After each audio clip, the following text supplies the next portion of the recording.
పాపము 6,000 చేస్తున్నారంటే పోయి ఏందో కనుక్కొని రండి అమ్మ అంటే వచ్చినా నేను.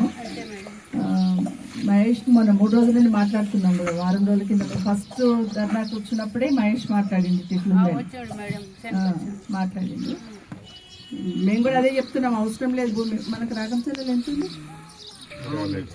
200 చిల్లర భూమి ఇంకా ఖాళీగా ఉంది, ఆడ పెట్టమంటున్నాం. ఇది అవసరమే లేదు వాళ్ళకి.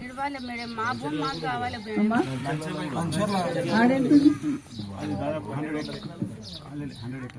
ఎంత దయస్తలేదు, సాధిస్తలేము కానీ ఇప్పుడు సంధి సాధిస్తాం చూడు మేడం. మేమైతే మా భూమి మాకు మళ్ళాలి. ఇప్పటి వరకు అయితే మేము సాధియలేము. మా ఆయన పాదాలకు శరణాలు చేస్తాము. మా భూమి మాకు మళ్ళాలి. మా పిల్లలు వ్యవసాయాలు చేసుకొని బతాం. 3 పంటలు తీస్తాం మేము. 3 పంటలు తీసుకుంటాము. కూరగాయలు పెట్టుకుంటాము, మొక్కలు వేసుకుంటాము, పసుపులు వేసుకుంటాము, భూమి దవ్వుకొని బతాం మేడం. మీకు 10,000 నమస్కారము. మా భూమి మాకు మళ్ళాలి.